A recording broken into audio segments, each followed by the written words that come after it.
to the interview room. Muzzy checking in, the time's here. How you all doing? All right, let's begin. Let's have a chat about the fact that I want to interview the best fighters in the world, and that's that. Had a lot of guests from everywhere, all across the globe. Fighters tell me about the journey. Hello everyone, it's me again, Mudzy from Muay Thai Interviews. How are we all? My next guest is from Wellington, New Zealand. He's trained at a couple of different gyms over in New Zealand. He's currently over in Chiang Mai, Thailand as a sponsored fighter at Team Quest, where he's looking to develop his skills and fight as much as he can over the next year or so. And he was also involved in the fight against Ra Redden in December last year, where a really horrible and unfortunate accident happened in the ring. I'm joined by Mr. Gene Elbourne. How are you, buddy? Kia ora, kia ora. I'm doing good, thanks, bro. How are you? Good, thanks, mate. So what's been going on? You're currently in Chiang Mai, but I know this isn't your first trip to Thailand. No. So how many times have you been before, and whereabouts have you stayed at in the past? Cool. I've been several times now. First started off in 2017, came out to Chiang Mai. That was amazing. That was organised through the trainers of Thai boxing back in Wellington. The head coach Wimbledon had a kind of family connection. It was his family gym back home, so I got looked after nice and well. Second time I came back was for my 21st birthday over here. I got my first win after 6 years of attempting Muay Thai, which obviously felt good, but a good wake-up moment. And that was in Pattaya. I stayed there for a couple of months with my best friend Ricardo Alvarez, who's a very good fighter out here, a very good Farang fighter. Stayed there for another couple of months, trained at Saw Climney gym. Amazing clinch, amazing technique. I learned how to clinch over there. No one spoke English, but I learned how to clinch over there, and so that was something small, but been thrown in the deep end for so long, I was able to come back to New Zealand and somewhat see the difference in it all, because we're lacking quite a lot of Muay Thai style, for example, but definitely the clinch. Third time coming back, I went to Bangkok. In Bangkok, it was kind of, I knew Bangkok was a bit more serious, you get more serious fights, and it's kind of the step up. And so I thought it'd be good to check out. My friend Richie is currently the strength and conditioning coach at Kong Sata KST Muay Thai in Bangkok, and so I stayed there for a couple months, and it was good, but it was a lot of money, and so it was that was one of the, I wanted to do what I'm doing now, get sponsorship, stay here for long term, but no numbers, but it was too expensive. The lifestyle in Bangkok's a lot different out here in Chiang Mai. Yeah. So it was a good experience, but definitely not my biggest learning curve in my career. Most recently is my fourth time, and done hopefully what I consider the move, call this place my home now, and in Chiang Mai again, feels good after 5 years coming back to kind of where I started. I had my first fight out here, and it's really good. Hopefully, have my next. Was Team Quest, like the first time you come out to Chiang Mai, was Team Quest the first gym? Oh, sorry, no, the relation from Thai boxing, that was Chaya Gym in Chiang Mai. Oh, Chaya, yeah. Yeah, Chaya, that was a really good gym. It was my first eye-opening experience to how the Thais train, and what I call Muay Thai, a very authentic, rural side of Thailand you really get to see when you're kind of distracted with all the big factory gyms with big names, big brands, etc. And what is it that when training over in Thailand that it can offer you that you can't get back home in New Zealand? That's a good question. Honestly, I'm able to delegate my time a lot more out here. I don't have a job, so that's obviously one big one. It's my job now. Did you quit your job? I've quit my job, yeah. So coming over here, I've noticed that obviously I've got more time to put into the place, but it's not just that. The gym we run in the we train in the morning, we train in the evening, every day bar Sunday. That's just how it is. And back home we'll have one class in the evening. Not to say the bad classes, but it's only really offered once a day, and it's not really. It's not to say there's not any good pad holders, but in comparison, we've got 6 designated pad holders ready to train you twice a day, and whether or not you decide to show up or not, they're there waiting for you, and I like that. That's I like knowing somebody's there willing to give some time to me if I'm willing to put in the effort. Yeah. So that's what I wanted to ask you. When you were back in New Zealand, and when you were training for a fight, what would you do in the morning? Because obviously you would have had to be self-motivated. Yeah, for sure, man. I'll be honest with you. I didn't do any.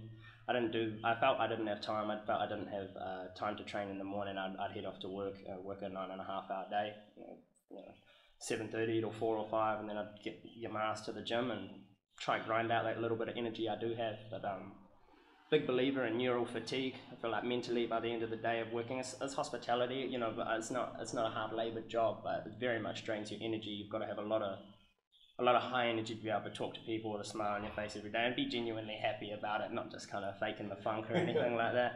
I enjoy making coffee, so I developed a good routine. Got to have my coffee throughout the day, got to interact, and to be honest, I work at the best cafe in New Zealand. I was just luckily able to work there, but through that, I actually enjoyed my day, and I got to training happy, which I knew a lot of my not my colleagues, but my training partners at the time, the sack of shit by the end of the day, especially the hardworking labourer, the building ones, the people that use a lot more physical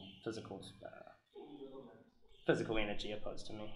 I'm glad you brought up coffee, because I've seen you like a little coffee connoisseur going around Chiang Mai looking at all the little coffee shops. Checked out all the hot spots. Yeah, man. I love the place here. I thought I was giving up my coffee. I quit my job thinking, fuck, I can't get a good coffee. Ironically, a flat white. That's what I drink here. I love my flatties, man. And I accepted my fate. Came out here. I was like, look, Gene, say goodbye to flat whites. Wake up, Peter Pan kind of thing. No more Neverland. I thought I wasn't going to have my flat white again. But coming out here, we got tons. The cafe culture here is huge. I had no idea. Go to Niman. Niman? Yeah. Went to Niman, went to Ristretto, got a flat white, literally. As weird as it was almost, it just felt right. I came out here, I can still get my flat white once a week. It's not every day or nothing like that. I'm on the cheap stuff, but yeah, get my flat white buzz each week, and I'm not gonna lie, I'm really happy about that. So that's what you use for your energy? No Red Bull or Emroy Harsip? No sir, no sponsor, nothing like that. I'm a coffee fueled freak. I love coffee. Nice, mate. Nice. And you touched on it back in New Zealand. You have trained at Thai boxing with Alexi Serapisos for a while, and also the Lime Pit. Would you mind telling me a bit about those gyms? What each gym, what style they've adapted, and have you trained at any other gyms while you're in New Zealand? For sure. Well, to be honest, I started off 16 years old at we were called Bulldozer Muay Thai at the time. It was just out of the back of City Fitness, like just a kind of a workout gym. Free weights, etc. And that kick-started my flame out. I'm not sad about the time I spent there, but I wasn't training hard enough. And looking back at it, of course, I can acknowledge it at the time, just over my head kind of thing. But I trained there for years, and I worked my technique. I really didn't have a lot of physical strength, so I was forced to kind of work my technique. I learned a lot of technique at that gym, and we sparred a lot, and so I got a lot of my kind of not my basics, but my foundations all really started there. And as soon as I realized, well, not Muay Thai, but I started seeing the Contender Asia, I started watching good TV shows like that, and started to realize there could be other gyms out there that offer this kind of traditional experience, because I seen Yotsang Klai move on that show, and prior to that, I'd never seen anything like it. It just really set the standard in Muay Thai. I was like, whoa, he's kicking, he's punching, he's sliding, what we call like fake teeps, he's doing this. I'd never seen anyone move like that, and so instantly fell in love, and I switched over to Thai boxing, which I was happy with that move, because they were the first ones with Thai trainers. They were the first kind of pad holders, as I said before. It's kind of what we're lacking, and that was a good experience, real eye-opening. I didn't get on with too many people, but the ones I did get on with, I made good friends, and got to a point where I had my first amateur fight for them, and went well. It was all right, but I still didn't quite know how to push myself, and had all the technique in the world, but just didn't really want to work hard enough. So I'd still, even though they offered it twice a day, they do offer that, and they do have pad holders willing to put time to. Even though they had that, I just wasn't at a stage in my life to be able to not just commit. I was just 16, 17, trying to not go to school. Just being a little rat bag. But after Thai boxing, switched over to, we've got MTI, and MTI is the most renowned gym. They've been around for 25, 30 years. I think they just celebrated their 30th anniversary. Home to a lot of champions, real good. I knew it was a good move. I knew that, they're the best gym in Wellington, and I felt myself level up a lot. I got taught how to run there. That was like a huge one running. They're what we call the cardio gym. We hated the blue shorts if you're not a part of them, because they were all fit, and it's not to say they're not technically sound by any means, but you know, they look terrible round 1, they look terrible round 2, but then all of a sudden round 3 they're ready to go. The other person's done. You know, he's a round one world champ, I think is the term. You know what I mean? And then it gets to that kind of the later stage, and the cardio. It's key, man. They taught me how to run. 10K each day, 6 days a week. I started running. I started enjoying running, and I'm really thankful for that. But unfortunately, just got to a point where it's a bit of how do I say? Politics. Well, I mean, there's a hell of a lot of politics, but as soon as that I didn't just open my eyes to that, but it started involving me personally. I was just I didn't want to be there for too long, and I went and checked out another gym. It's called the Lion Pit. One of my mates just started it up, just in, small little, reminded me of my first gym I was at, he just started it off, and a few good fighters there. He was the current, heavyweight champ. He's known on earth around with. Everyone knows Ata Whakalelu. He's a hell of a fighter, and his good friend Paul, also a good fighter. They just started it, and I don't know, I was eager to check it out. They looked great, so I went down, did some clinching, and I guess never looked back, really. It was a very cool gym, and what I liked most about it was I got to train how I like to train. There was no longer a kind of, not a whistleblower, but there wasn't I was able to think for myself a lot more once I got to that gym, and I felt I learned about myself a lot, and I was at a stage where I was able to know what I should be doing. Bar the few times I've been to Thailand and in between those gym switches, but started training properly by myself, and I really liked that. But then, it does get to a point where you don't have those people willing to put the people above you. How to say, like you kind of, the pond gets smaller, the fish yourself, you get bigger, and strong believer in, like,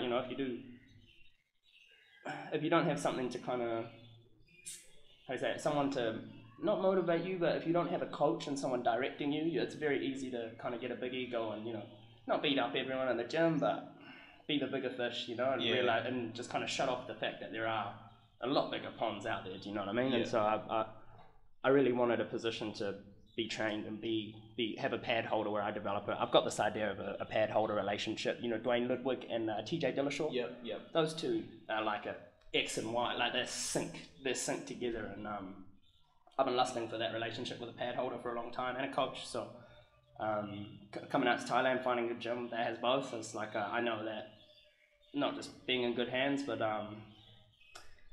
I'm able to be directed, but I'm also at a point where I know how to push myself. So I'm doing what I can outside of the gym, but I also know when I am at the gym and I'm willing to give 100%, these trainers, these pad holders, these coaches are going to give me back what I'm willing to put in. Have you found a pad holder that you clicked with yet, or you Hell still looking? Hell yeah, I found him the first day I met him. It was he just saw him from across the room, and was it Sunny? It was Sunny, yeah. Yeah, well that's my favourite pad holder. Yeah, man, that's he's just quite hard to articulate with words, but he's a special dude, man. He sees his perspective. He sees a lot. His English is by far the better out of the majority of the Thais, but that's not necessarily why. It's not because I want to talk to him more. We communicate more without speaking.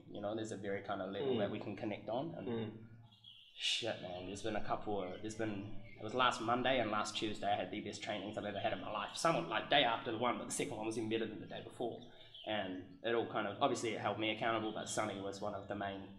I've never hit pads like that before. There was no words. It was the fastest tempo. There was a majority of, 3 or 4 hits at a time, and pulling down gloves and elbowing and a whole bunch of stuff that we've been working on, and it just all meshed, and like that. I haven't had that before. That experience. I've been looking for that, and I found it. So I feel very, very, very satisfied hitting pads with Sonny and trying to find him twice a day. Yeah, man. That's what I always do that, but because I'm not fit, so I always rush and put my name on the board first, so I can get my rounds out and then just plunge on the bag. Yeah, man, exactly. No, same here, man. I try to get mine. They tell me off the other day because I always try to get them first. But then, mate, oh no, you go third. No, you're a sponsored fighter. You got to go last. Yeah, you got exactly. Exactly, man. So you said you walked into a Muay Thai gym at 16. So how did you actually find out about Muay Thai, and what was it about the sport that drew you to it? I'm not going to lie, I touched on before Yod-Sang Klai. He's not necessarily my favourite fighter at this stage, but watching that Contender Asia series, I was at my friend James Ford's house. He's one of my best pals growing up, and My Sky at the time was recorded, it was on and we just went back watching episode after episode after episode, and Went home. I'm not sure what episode it was, but I think it might have been the Yachting Klein. It was towards the end of the season. Yachting Klein, John Wayne Park. I think it might have been the final. Yeah. Even maybe Sabah Askarov deserved to be in the final. I don't know. No politics, but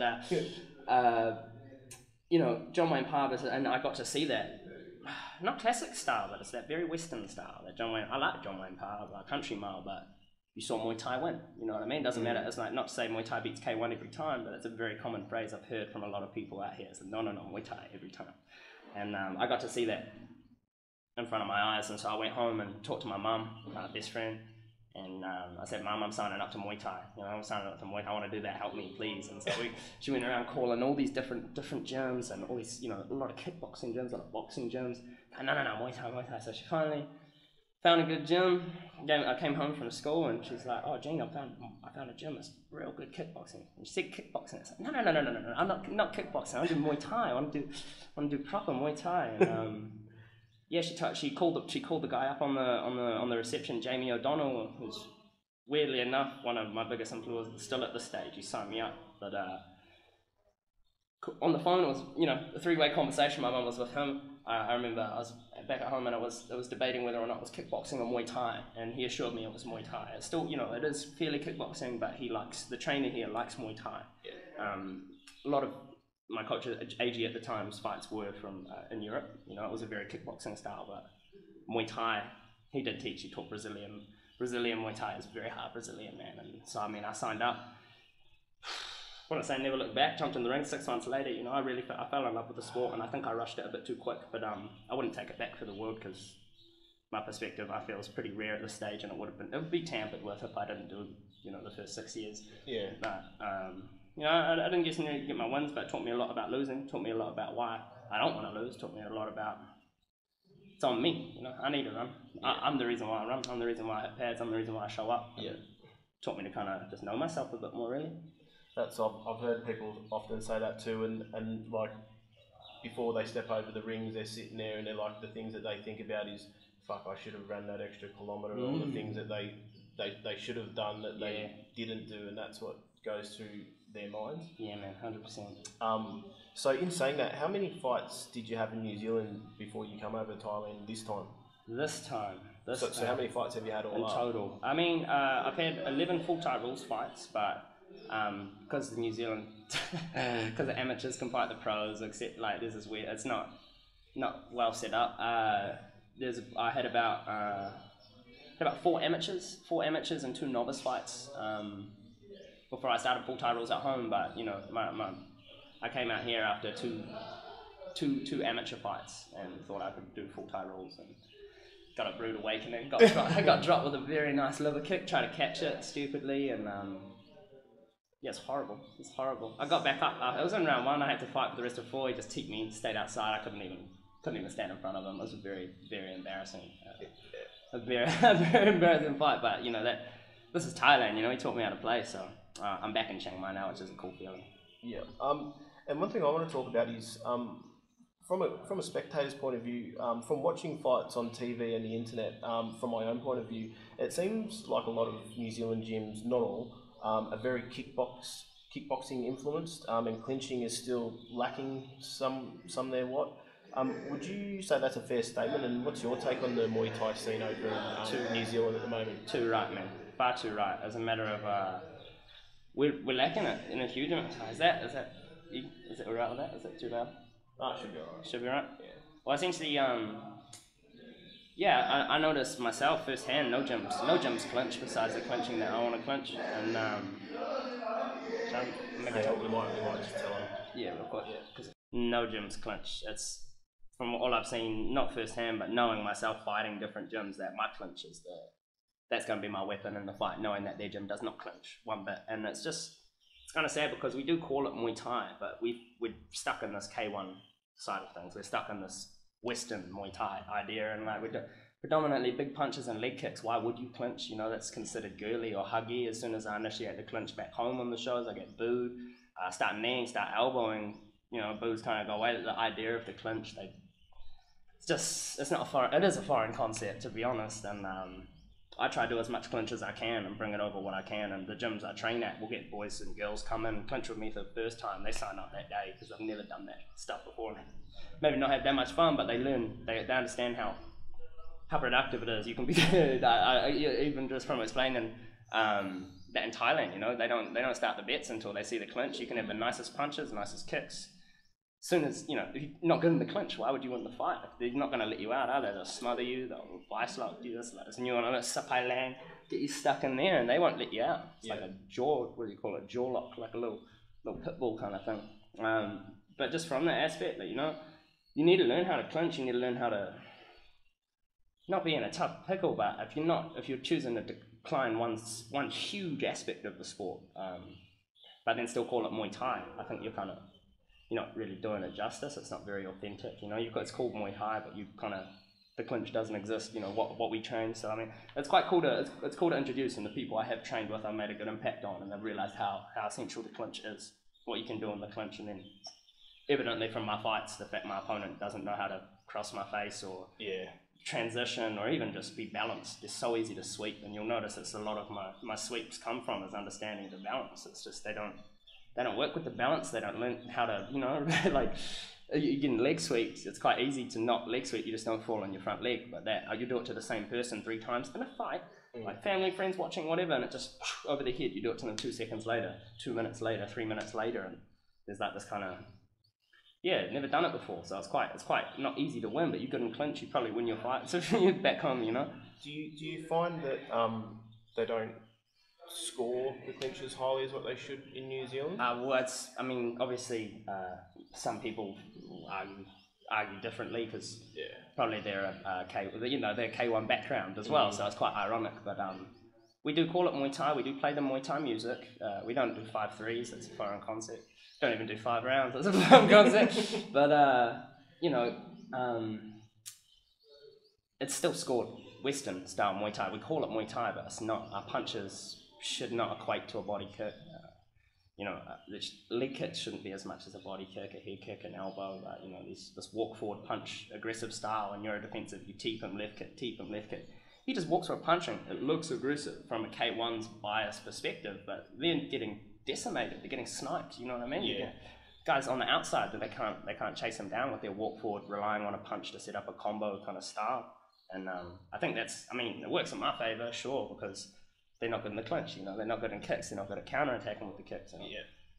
But then in saying that, you know, this is still being scored K1 style, so that's almost why I had to escape. Like, I love New Zealand with my heart, born and bred Wellingtonian, like I love the place, but we're very far behind in that aspect, and so coming here and learning that, I'm realising that there are so many flaws, there are so many holes. I'd love to just soak up everything from here and take that back there at some stage, but really, I'm not here to prove anyone wrong. I've got my own means of why I want to be the best, but I really want to go back and I want to do it better than what's happening, because it literally breaks my heart. And you put so much sacrifice, so much. You work 9.5 hours. Like, not everyone. You know, you still. It's a hobby out there. You got to pay to fight. You got to pay every 6 months to get your 4 different bloods. $125. No supplement. No nothing. You got to pay for all that shit. And it's like. It's just It's not. There's not a big platform for us Kiwis to get anywhere else in New Zealand. You know, we just stay still, we stay stagnant, and it's a stupid Western style still. So I love, there's a couple of Thai gyms popping up. There's a few good Thai trainers popping up. There's a few good Thai technicians popping up, but it's only because they've been in Thailand. And so, trying to get to the root, get to the source, find out what Muay Thai is and really try just shove it down New Zealand's throat kind of thing, change it for the better.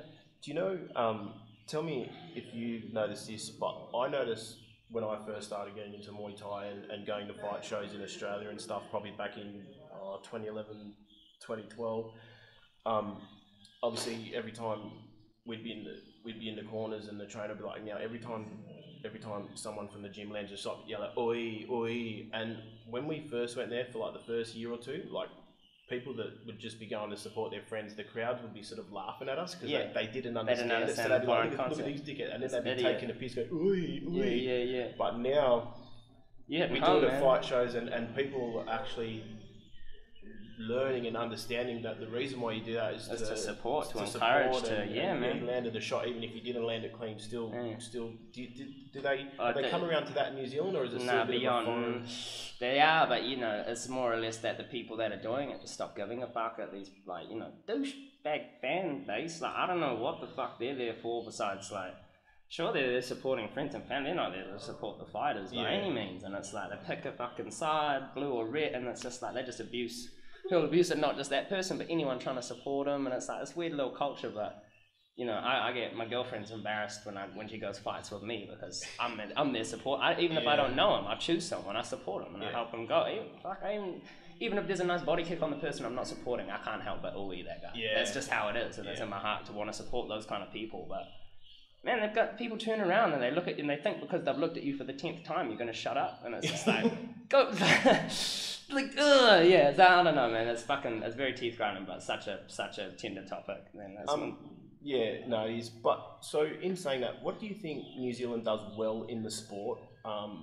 We sort of just touched on like the boxing and that, but it doesn't have to be like just fighting. It can be like promotions or weight or whatever. And what do you think they could still do with some improvements, like sanctioning bodies or that sort of thing? I mean, like I'm not talking shit on any sanctioning body at this, like, you know, that are up now. They're all good. They're all doing a good job. It just could be done better. Yeah. There could be another group that come through that are gonna do it better, and I'd happily support them too.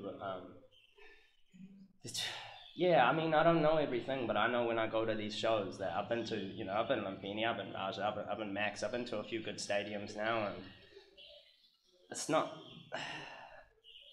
just not the same. It's not there's no one willing to not fork out a bit of money, but I guess the fan base needs to be looked at a bit differently too. But at the same stage, like, you know, it's my sister who's 14 that's paying $45 at the door. She's not there to support no one but myself. Yeah. And like she's there for one fight and she forks out her own money plus my mum and that. So I was like, there's not enough of a fan base. But then again, because there's no fan base, it's kind of like a dog eat tail in the sense where there's no fan base to get the money and then there's no money to do it. And so it's just, I don't know who's got to do it first. If we've got to get the fan base up, or someone's just got to sacrifice a little bit for the sake of Muay Thai, not for the sake of running a business or anything like that. And really promote the sport a bit more and educate people, because there's not enough Thai specialists out there, and because there's no like examples for anywhere. And as soon as you do get a Thai specialist fighting Muay Thai against a K1 style, the K1 style wins because it's punchy kick, no body kicks, no clinch, no sweeps, no Muay Thai. You know what I mean? Yeah. Breakers, like, because that guy wins those fights as well. Then then again the next example, and that's what I call tamariki back home, my younger generation of kids. That's what they're looking up to. They're like, oh, well, you know, you lost. It looks cool, you know, but you lost, so that's not an effective style. And they get almost brainwashed into thinking not Western Muay Thai, but the K1 style is the better of the two. And we're still calling it Muay Thai, but we have such a good K1. If they could separate, but they've merged the two, merged the two together, eh? And so it's just a very you don't know who you're getting. Don't know who you're getting. Kind of not judging it, but it's like it's just such a big mix of different styles that are Muay Thai for us, when really, like, Muay Thai, I've got my own idea what Muay Thai is, and then I got my own idea of K1, so I try to judge them individually, opposed to, you know, the fact K1 you can't score when you like kick in the body. Yeah. That's a predominant one, and so if you score, you kick them in the forearms at Robert Van Roosmalen versus old City Chai, and I don't know how he won. Oh no, I'm looking at it because I love Muay Thai, and I'm like, but he look at his fucking forearms, they're like right red, almost broken, you know what I mean? And the fact he won that, he didn't win that for me, personally. You know, it wasn't one of the judges gave him that. But because it was K1, because it was K1 and that walk forward aggressive punch style and leg kicks are the dominant. Even more so, that, you know, Wellness versus Israel Adesanya. It was the exact same shit. Sparked him up. Just absolutely sparked him up in every sense of the word, really. Just absolutely lit him up from every angle. Beautiful body kicks, beautiful shots, and, you know, just that walking forward style one. And I was just like that. What, they just didn't count anything, like, well, I don't know, because I'm looking from a Muay Thai predominant base, I get real bothered when, something like that, and you've got a beautiful, like, it's very hard to watch, but it does happen a lot, you know. And how you said, like, you've been to all the big stadiums, and, like, just, you can't find anywhere else in the world that replicates that. I've always had the idea, and if someone has the money, then please do it. But if I ever like won the lottery or something, for sure, I would try and promote a show but I'd like just pay ridiculous amounts of cash, and I would fly like 100 hardcore Thai gamblers over from Thailand and Just to be there to sit them in a corner, and I'd be like, I don't even care if you don't actually bet money, but just do that same shit. Just do the exact Give same thing that you do at home, and Yeah. give that thing, because that would be like I'd try and replicate it, but then it would show people that've never been there what it actually is like, and with the atmosphere, you know, just 100 guys cheering, oi, oi, every time you, and then it would just... And then you are all of a sudden the weird one for not saying oi, and it's that opposite polar, like... And like half the time, like I go to these stadiums, man, I just sit there looking at the gamblers in awe, just like... so much electricity, man. Yeah, all the little red, blue, yeah, like that was it. Like I got there and... You were weird because you're sitting in your chair, you know, everyone's standing in their fucking chair. You were weird if you didn't say oi. You kind of, even though I felt like I could time the knees, I got a woman next to me going oi every single time a knee lands, and I'm not off beat, but I'm not on beat, you know what I mean? I'm trying to go oi, oi, and time it, like see the knee coming, oi, and get everyone at the same time, be a part of that kind of, you get a part of something real quick, and I can see why the old women enjoy watching it too, because it's very like, I mean, they got good perspective, but you know, I felt she was a lot sharper than me in her perspective. She was seeing before I was, you know what I mean? We saw the same fight, but she was seeing it in such a way that, I never forget that, man. It was a Toyota, I think it was Toyota Cup. My friend Aitor was staying in Pattaya, me and Richie, and then we went to Bangkok for the weekend because Aitor, he was fought a few big names, he's a good fighter, Aitor Alonso, but see him have an amazing fight, but it was there, everyone was in their seat, electricity through everyone, there was gamblers everywhere, it was amazing. It was breathtaking. It was very, very, very special to be a part of. It is, man. And in your opinion, who do you think is the leading promotion in New Zealand for Muay Thai? Leading promotion? You mean like the kind of sanctioning body, or you mean like the... No, like promotion, so like... Oh, like the... Okay, I'm like Knees of Fury. Oh, for sure. Knees of Fury are doing well now. You just like said it off the top. I know he's sitting up in Adelaide as well as... that's kind of set the stage for a lot of big names. Like Israel Adesanya, I remember them on the Knees of Fury cover growing up. I want to say King of the Ring, but you know, that's not Muay Thai, and that's why I'm so kind of torn, because we don't have a King of the Ring for Muay Thai. It's a shame. I do enjoy watching their 8-man though. It's beautiful, man, but imagine if it was Muay Thai. It would be so much better, you know? Exactly. And so unfortunately, like, you know, we got a lot of shows coming on now, and I've got homies that are fighting every 2 months, you know, staying relevant, staying active, with their full-time jobs. But at the same time, yeah, there's just not enough shows, and half the time it's in the back of the pub, you know what I mean? It's not. A fight's a fight, ring's a ring, you know, you still take the experience, but there's shows out here, like, you know, I guess there's just nothing like it out here, and I just want it to kind of start growing to be more like that back home, because there's just it's not to say you want to be proud of it, but you want to really, you know, not kind of be put off by the fact you're fighting in a scody little pub or anything like that, eh? But good look, like, nice, just seeing even just like a rebellion set up in Melbourne, doing such a good job, eh? It looks amazing. I think that's all like Kiwis, we're trying to fuck over all the Muay Thai. Anyways, we're trying to get on Rebellion, we're trying to get over there, and unfortunately we don't go over unless we fight their number ones, you know, and they're not gonna So all my mates just get fucking butchered, eh? And it's horrible, because it just, I don't know if it's like Aussie versus New Zealand mentality, whether that's the rugby or the cricket or whatever, but they fuck the Kiwis up every time, and it's so annoying, man. So annoying. So you've been in Thailand for approximately a month now, but prior to that, when was your last fight back in New Zealand? Shit. August. Just after July. I had my birthday in July, and August.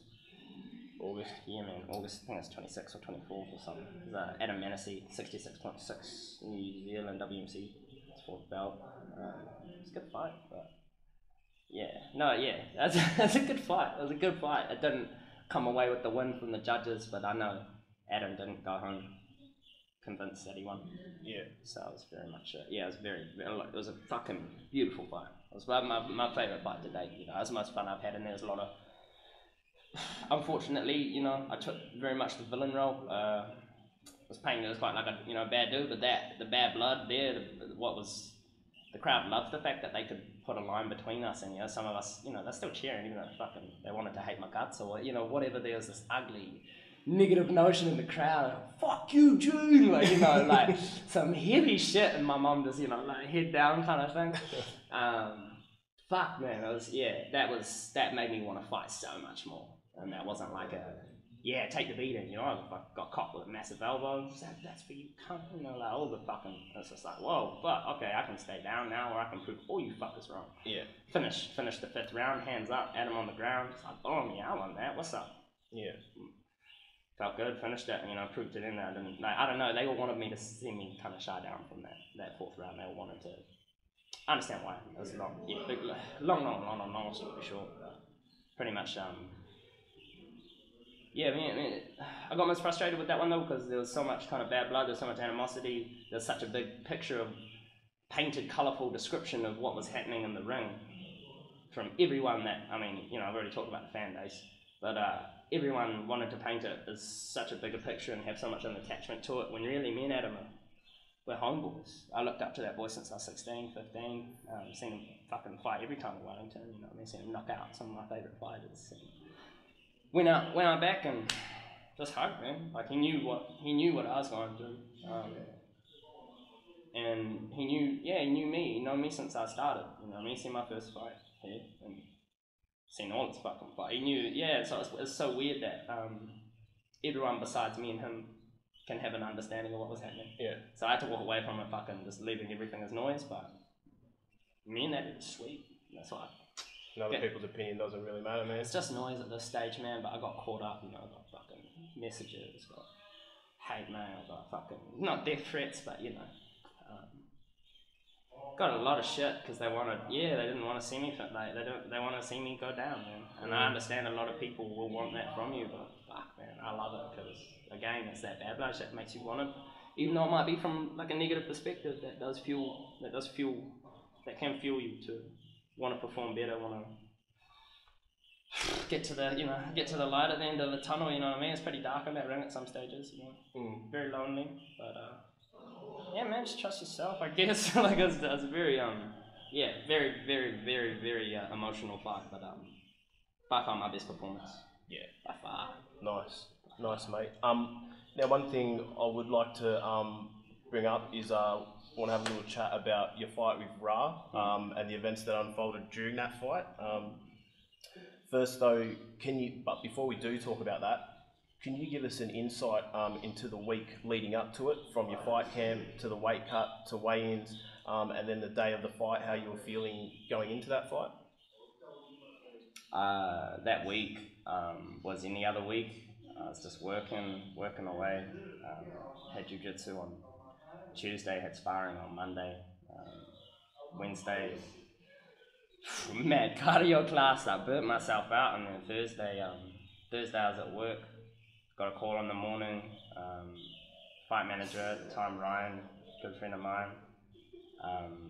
Like, look, bro, you don't gotta say yes, but you'll be doing everyone a big favour. You'll be helping us out. So I'll hit me. What do you want? I'm at work. She's like, you want to fight Ra? And already that name is so intimidating. Like, not just Redden, but Ra specifically. There's Hanare Redden, there's Ra Redden. Ra was the older one. Ra was the elder. Ra was the smaller one. He was the wiser one. And Hen was this athletic, taller one. Because I love watching them fight. I go watch them fight every single fight. Love their style. Love the electricity they put in the crowd too. It was this fucking. It was wild, man, and they stop people. You never seen them lose. They stop people, and I'm not that built at the time anyway. I'm not that built, so I've always looked at that kind of that level of energy they bring to the ring, man, because they go off the crowd. You know, the crowd gets in their opponent's head too, and that person loses quickly in the ring, gives up, and fuck, they smell it. They'll come after you. I don't know if it's in the blood. I don't know if it's in the mentality. I don't know if it's just because they're from where they're from. I don't know what it is, man, but as soon as you lost that confidence in your eye, they bounce on you and you are out. Yeah. They know. You know. It's very predator-like, and they make a lot of prey real quick. I looked up to this guy for too long, and so as soon as he was like, you want to fight Ra, I was like, look, Ra, that sounds cool, but I'm going to get back to you.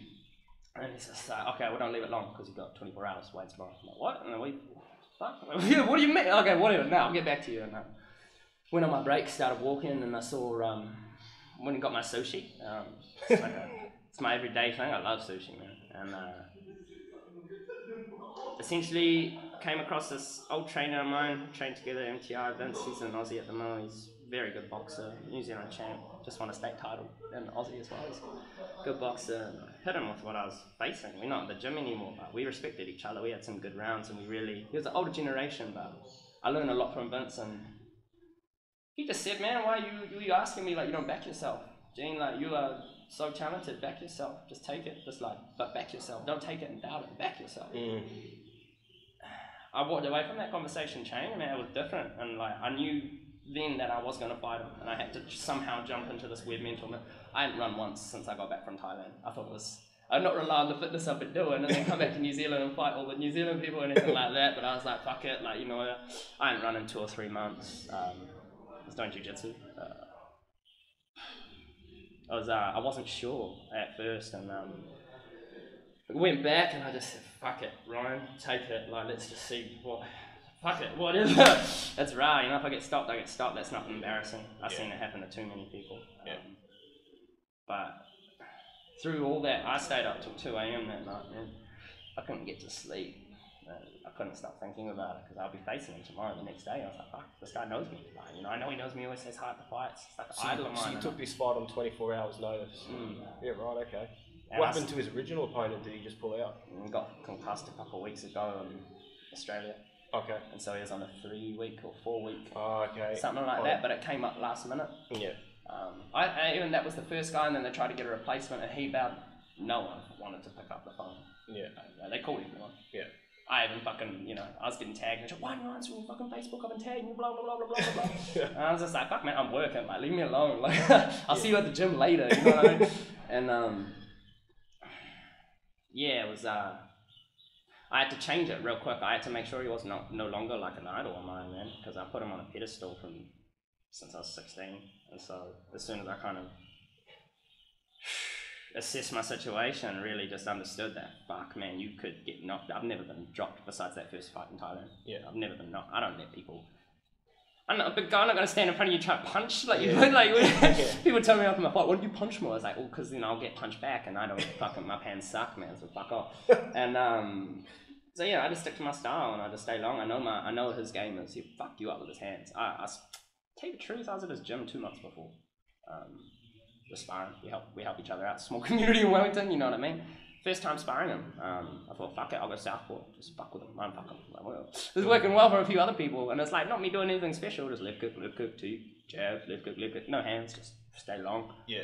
Left kick, because I switched left kick from orthodox, and I'm always landing it, I was like, oh, hold on, I'll go to southpaw, and then all of a sudden I can do it to your inside leg, your hip, your back leg, your top, and you're not sure where it's going, let alone if there's a jab in between. Yeah. And so, couple of champs at the gym already, went southpaw with them, they had trouble, you know, they had a lot of trouble. I was sweeping all of them. They don't sweep, you don't clinch. Yeah.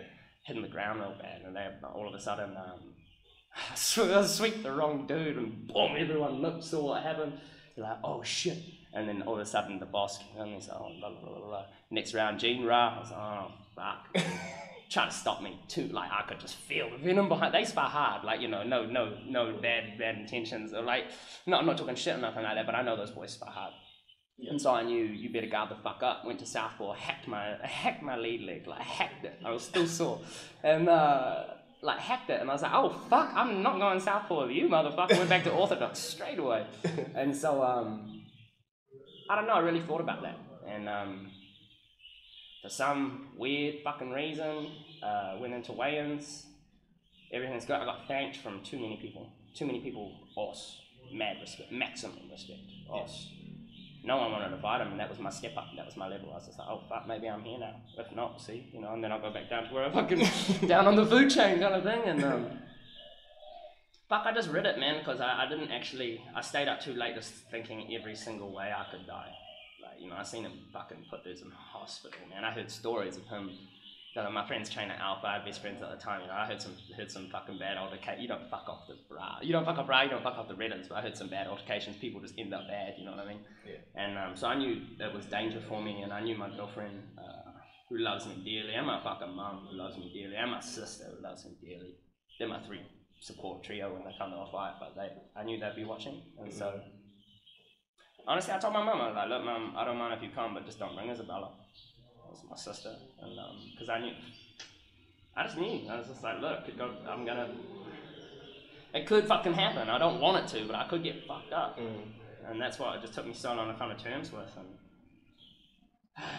fuck, ended up getting there and warming up. Had the best cornerman ever, Nick Taylor. Just soothe calm. Just so calm and so soothing, and just got me in my zone. Didn't tell me anything I didn't need to hear. Didn't tell me too much that I needed to hear. It was just there, and he was just providing the perfect amount of energy that I needed, man. He was just telling me back and forth, you know, like, you're just gonna do your thing, we're gonna go what we've been going through. He's held my pads at the time, but then got to a point where, you know, we didn't, not at the gym anymore. But I was hitting pads, orthodox, everything was feeling good. With shadowboxing, orthodox, everything was feeling good. And then as I'm walking to the ring, my left foot kept coming forward. And I was like, oh, you didn't do it, but just mind fuck him. Just get in there and mind fuck him. I went in there southpaw, and I was just, I don't know why. It just felt good. I felt confident for some reason, you know. It was just this weird kind of, I don't know why. And then as soon as I landed that inside leg kick and he didn't hack my lead leg, I was like, oh, wait a minute, this is going good. You know what I mean? Stay long, keep this glued to my, keep my right hand glued to my head, and because that right hand is just like just fucking a grenade. Yeah, fucking drop bombs on people, man. So too many went past my face, you know. Somehow stayed out of the range. I took this fight at 68.5, which I've never fought at because I'm a skinny. I fight at 63 back on. Yeah. Obviously, I couldn't have cut too much weight either. So 68.5, and it was my natural weight, and just shit felt good, man. I was flowing, I was feeling good, and I could see how irritated he was. It was almost like he was fucked off that I southpaw, because he knew last time I went straight back to orthodox, and I don't know what was in his head, man. It was fucking, and he was very frustrated. He was very bothered. I could see him say fuck through his mouth guard. I could see him he was angry, man. He was irritated. And inside leg, lead leg, body, jab, stay outside. And he kept doing this thing where he'd like step forward from orthodox, step into his right leg, throw this hook. And it was like, you know, distract you with the feet, and then boom, you're like looking down and you get smacked by this huge right hand. Did it twice, 3 times throughout rounds 1 and 2. Stacked my land. He didn't hit me, but he hit me pretty flush once. But then it got to the 3rd round, and it's just the same game plan. Sniped him, stay outside, didn't land his hands, and obviously he wasn't kicking me too much because it was predominantly a boxer leg kicker, you know what I mean? Yeah. And got to the 3rd round, he did that same thing. He stepped forward on his right and hooked me, and I didn't try to bob it, I didn't try to weave it, but he went right behind my head.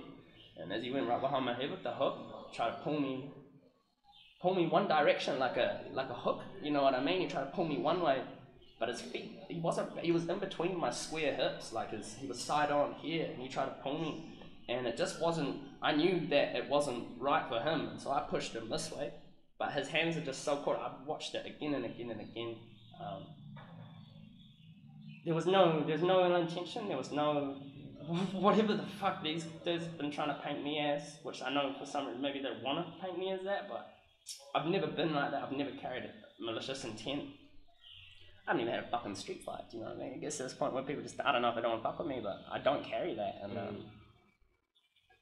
I pushed him one way, he pulled the other. And like, it was just kind of like, you know, I pushed, he pulled. And it was this, it just sounded wrong. Like, I heard this fucking noise. It just sounded wrong.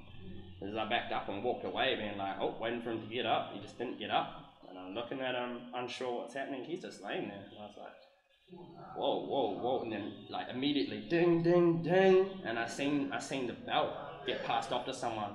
And that's all and I just went, and I couldn't cross it. My mind, like, I need to chill back home in New Zealand because my mind races 100 miles a minute. I had so many thoughts coming into my head. One of the biggest ones was, you fucking did it. This wasn't one of the scenarios you envisioned.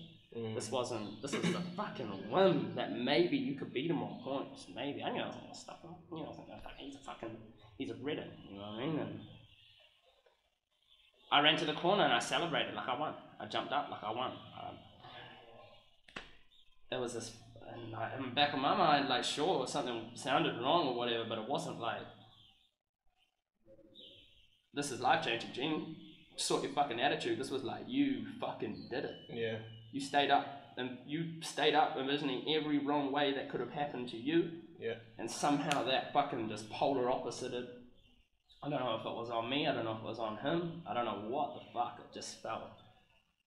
there was this electricity in there, but it was tampered with, you know, it wasn't an authentic electricity, it wasn't, I felt good, and like, there was all the shocked standing on their feet, there was no applauding, there was no, Everyone was shocked. Yeah. everyone just stood still, and I was just like, oh wait, what, like, get the fuck out of the ring, like, bouncing it, like, looking back on it, I get it now, like, bouncing the ring, something's right, and I was like, oh, fuck, and so like, oh, thank you, and I'm like, oh, this doesn't feel right, this is off, I didn't win, I didn't do what it just was off, man, so I went up back, crying, I done it, I did it, I'm a champ, you know, we wanted to be from fucking 6 years of undefeated, 6 years of losing, to all of a sudden getting your first win in a matter of 2 years. From that first win, you've gone back and up your full time. I'm like, you know, I was like -6 amateur. Now full time rules, I'm like 11-4. You know, I changed my shit, and I wanted to acknowledge what I'd done. I wanted to have a story. I wanted to, not a book written on me, but you know, I wanted to fucking. I was like, I did it. And there's something, and then, oh, yo, Rasta won the ring. I was like, what? And like, no, he hadn't known.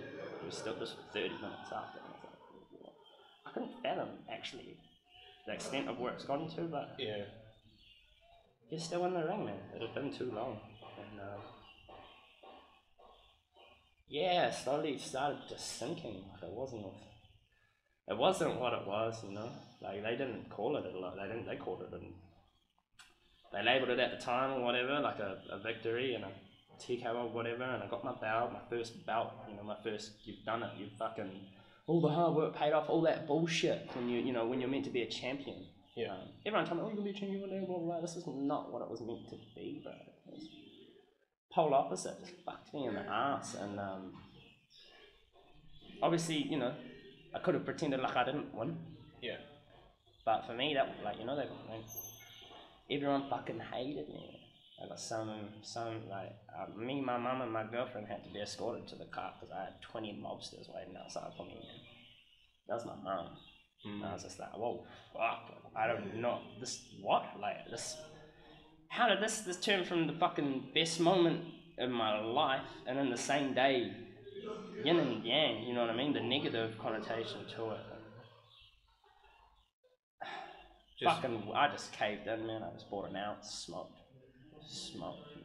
didn't come out the house. I was just like, whoa, I just caught up with my phone. I just let it get to me, and like, there's this kind of defining moment where I got told, this is what you got to get used to.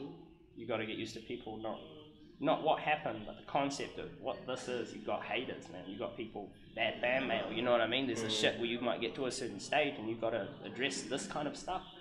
And you don't, you know,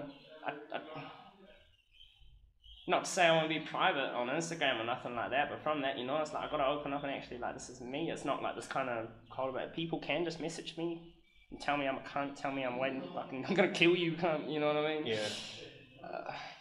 And like, I know you don't, not to be rude, like to where it's from, but he got brought up, we call that like a Porua painted at my school. It's just like, oh shit, there's the dodgy dudes, like don't fuck with Porua. And like the dudes that are waiting for me, I know, like I was paranoid walking the streets in Wellington, especially with my girlfriend, and I just got to this point where I was like, fuck, you can't do this, you can't do this shit. And as it just kind of downwarded from there, man. It went to this kind of real, it was no longer a win, you know, like it was on paper, sure, but it was no longer a win, it was no longer a champion defining moment, it was no longer a book I could write about, it was like real life kind of shit, you know, it wasn't fairy tale by any means. And I've tried my best to get in touch with Ra. I know he doesn't want to speak to me at this stage, which I get. I can't imagine what's going for him right now. I know, like, I've not just fit to him, but son, girlfriend, partners, friends, people flying over overseas. I understand the volume that, like, how that affected people, and I talked to his girlfriend, his lover, fiance now. Talked to her about it, messaged her, and I just, that night, you know, I messaged her the next week, messaged her the week after, and I was just like, this this isn't, I didn't, like, this, please understand, I'm not about this, this is not, I did not, people are like, you did that on purpose, you're one of those kind of fucking cunts, you know what I mean? And it's like, well, no, I get you want to, not even really, that was just like, you don't know me, man, you don't know what the fuck happened, you don't even know what the fuck the clinch is, like, you don't even know what the fuck happened. Watch it on replay, sure, but you don't even know, half the people didn't even get to watch it, but they're still so willing to call me a fucking cunt. Yeah, man, I explained that to her, his girlfriend. She was, it's not to say she forgave me. I don't know exactly how she feels. She says she has, and I can't understand how much I've like affected her, but a lot of good's come out of it. You know, he's understood what he's got in his life. His first words were, "Will you marry me?" You know, they've come good from this, and I mean, obviously that's not a lot, but there's, you know, they got a whole lot of money donated and looked after. But she understood it wasn't in my power. It wasn't just me. It wasn't. I get easily if I wasn't in the situation, it wouldn't have happened. For example, that old fucking run. But she understood. Well, she said she understood by text, and weirdly enough, she came into my work the next week. She didn't know I worked there. That was a regular fucking cafe. And then I start working there. She comes in. I see her from afar, and I was just choked. I started fucking. I just fuck no, and I just ran. I just fucking ran down the street out, and I just wanted to run away from it, man. And I was just choking up with tears, man. I was just like, oh, fuck. She saw too. She started just like, whoa. At that point, she'd already ordered her coffee. I didn't realize she was in the cafe, but obviously I'd never met her, but I'd talked to her before. And as I came back, I saw her leaving, and so I called her for a minute, and we talked, and we hugged, and we engaged, and she acknowledged my perspective, and I acknowledged her perspective, and me and her walked away from that knowing each other better, and she knows I didn't have any fucking, like, you know, not a single. I can't do that. I know some people think kill or be killed, you know, that kind of tough mentality. I've never been about that, man. Yeah. And she might not understand the dynamics of clinching by any means, or sweeping, or anything like that. She knows I didn't do that on purpose. You know? Some people look at it from a different perspective, and like clinching and can see where maybe he went wrong, or maybe where I went, like, you know, was positive, what was negative. But it was a very bad fall, man. And I think, like, I'm not averting anywhere, but I know that clinching in New Zealand is frowned upon, denied, not accessible. Like, it's just that the information's not there. But I guarantee if you've been swept like that before, you wouldn't have fallen like that. Just the other day, I did this little foot sweep I do on everyone. You fake the leg kick, and you know, you catch their foot. All the pad holders do it. You know what I mean? You catch the foot and they fall over. I did that to a new guy, and he was so adamant he didn't want to fall over that he rolled his ankle. And it's because he'd never had that before, but he rolled his ankle like, look, you fucking, and I was like, dude, that was you. Like, you just need to fall down. Like, just tell, but it was so adamant, like, and he just landed so wrong. And I was like, I've done that so many times. People acknowledge that it's their fault, you know what I mean? But he was so quick to blame me, and there's ways for people to be more educated and things like that, and that stuff not happening. And that if I'm educated more on this, I can go back and help people and not necessarily fall like that, but fucking understand more about the sport, because everyone that chooses to blame me does not know fuck all about clinch, so couldn't even see possibly how that was like a possibility, or how he might have fallen wrong, or how he might have. They're just like, no, Gene, you're a fucking cunt. You did that on purpose because it's a fight, and I know what a fight is. You know what I mean? It's like, look, two completely different perspectives, man. I've grown a lot from there, and I know I've walked away. Unfortunately, like, I don't know how. There'll be a point where I can talk to him at some stage, but I know, like, right now I know that it's like, you know, now's not the time. So not wait for him to come here, but, you know, there'll be a point where I'm able to talk to him. She knows where I'm from, so if anything, you know, she'd want that more than anything too. So I really look forward to that day, but it's just from what happened, it started to affect me in New Zealand and other people's perspective on me, whether that be judges, whether that be whether that be a sanctioning body, or whether that be a fucking referee, like, whatever the case. So can I ask, is that one of the reasons why you did come over to Thailand? 100%. To make a new start and 100%. And just continue your journey? 100%. And get away from it all for a while? Not run away, but grow, man. You can't grow there. Stagnant as you could possibly be. And has the incident changed your mindset at all going into future fights, even though it was just a freak accident, but knowing that there is always a possibility that it could happen to someone else, or just freak accidents can happen. It is fighting. Yeah, man. I'll be honest with you. I never ever thought that was a possibility from a fight. I wouldn't have gone into fighting if I thought that was a possibility. You're more worried about getting knocked out than anything else. Yeah, man. Exactly. Yeah. And now I'm starting to understand maybe what can happen, not what I can inflict on people, just the fucking outcomes of a fight. It's so. Oh, who got Khabib or Conor? It's like there is no determined winner. Just who shows up on the night, and something could happen. One of them might adapt to see an opportunity and bounce on it. That could just. It's nothing to do with fucking.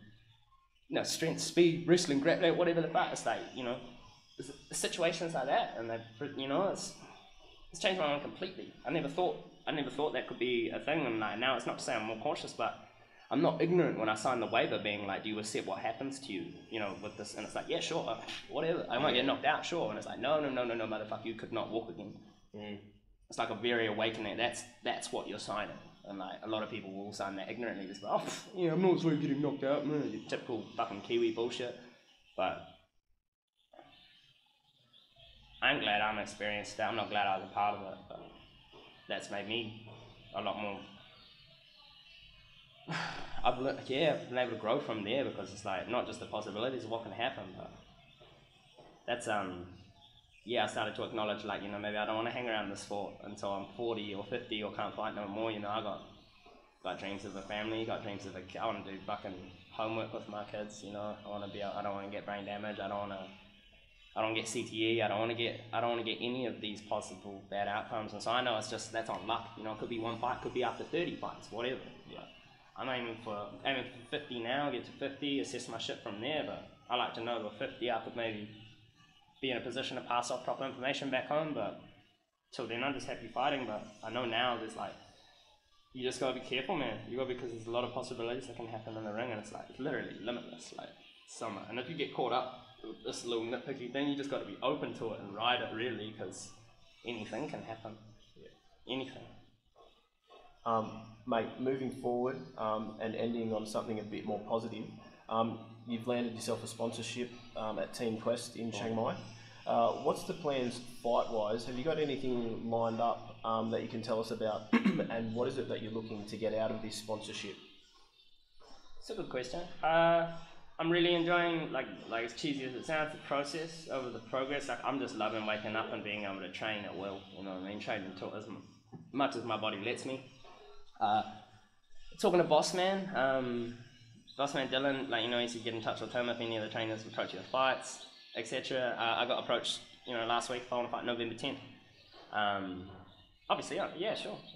I'm keen to fight. I'm fit. I'm ready. I'm starting to see significantly my fitness is fucking hugely impacting how I'm like interacting with so many different people around the gym, from sparring to pad work to repetitions on the bag, at least, everything. So I'm the fittest I've ever been, but I'm not rushing a fight. Like, I know they're going to come, and I know Dylan's going to look after me. I know there's a stage where Ties can get you a fight every week if you want to, and it's just this guy. Oh, but, it's 5,000 bucks, 5,000 bucks, whatever the case, I really want to know who I'm fighting, know my enemy. And when Dylan told me, look, don't take the fights, come talk to me, we find out who it is, we find out more on them, we find out, what stance they stand in, you know what I mean? And actually know who you're fighting, knowing the enemy, I think is so key. So I'm just patiently waiting at the stage. Dylan's back tomorrow.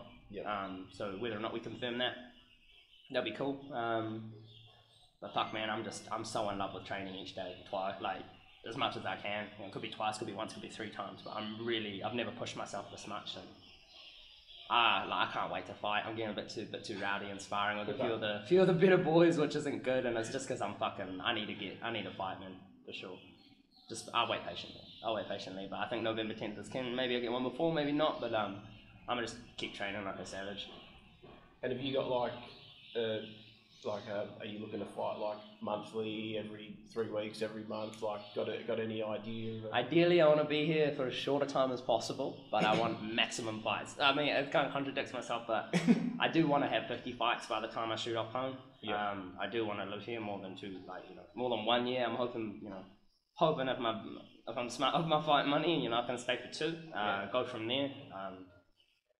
yeah, I guess just go from there. I really want to, I want to be fighting each month if I'm uninjured, but I also don't want to be rushing into fights with injuries. I don't want to be, she's got one technically sound, like one of the most savage chicks I've ever met out here, and she's just fighting every month, and she's got injuries from 4 fights, 5 fights, 6 fights ago. And I'm just like, look, when we spar and I accidentally nick this little thing, and you go, oh, that's not good. That's not the Estonian one, is it? 100%. Yeah, she fights a lot of. She fights too much. Yeah. And I said to her, look, if it's money, like, I'll help you out, but you need to relax and listen to your body. Like, you don't just take fights, give me money.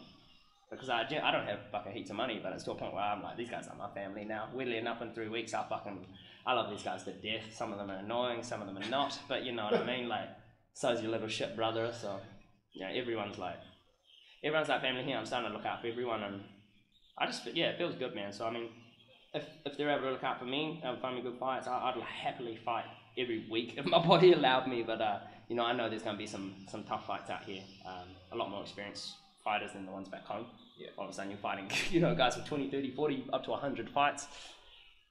So they'll be hard for sure. I'm hoping for hard fights, but I'm also hoping to fight as much as I can. So yeah, it's very unknown at this stage, but I just want to fight, man. And if people want to follow you, stay up to date with your progress, follow your fight and your training, how can they get a hold of you? 100%. I'm always on Instagram. I post too much to my story. It's Gene Muay Supreme, GeneMuay Supreme. It's my fight name, Muay Supreme. I like to think it's my style of. I'm slowly making my style. She's not finished yet. She's currently being molded. Yeah, Muay Supreme is the supreme style. My fight name is Gene Supreme. Not just because it rhymes with Gene, but because supreme confidence is honestly what I believe to like win fights. You know, you can be the strongest, you can be the fastest, you can be the best, but if you're not confident in what you know and what you do, you get broken pretty quickly, I believe. So yeah, it's Gene Muay Supreme. At us. And is there anyone that you wish to thank or give a shout out to? 100%. This one, I honestly just I can't thank my mum enough. I wouldn't be here without her support. I wouldn't be here without her believing in me. I know a lot of parents want you to finish NCEA and, you know, get to college and get a good job and, you know, do this kind of 9 to 5 and earn money and kind of guess all this premeditated bullshit. And she's been supporting me since day one. She knows I want to be here. She's helped me so much to get where I am now, and I couldn't go without a couple of days without chatting to her and talking to her. She's my best friend. So I just want to shout out to my mum. Love her a lot. Shout out to you, Miss Elbourne. And mate, I thoroughly enjoyed our chat. Likewise, and I just want to thank you for that last bit, man, sharing something so private and intimate and First time I've really kind of got to talk about it, so I want to thank you, man, for sure. No, so for sure. It takes balls to do what you did, and you didn't have to share that, but you chose to, man. So hopefully people can see your side of the coin. See your side of the coin. There's obviously 2 sides to the coin, but hopefully people can see where you're coming from, and that it smooths a few things over. But only time will tell, man. Yeah, for sure. But thanks so much for your time, man. Appreciate it. Fighters around the world ask questions and investigate the lives of great warriors, revered and notorious, infamous and legendary. That to me is glorious. Come kick it, still talk some shit with me. I'll ask so you can answer and explain to me the history. I had to throw a vicious knee. I got a passion for the art of 8 limbs. I'm just asking from the heart. So as I conclude this interview, thanks so much for sitting through. Love to all the fighters and the folks that listen. This for you.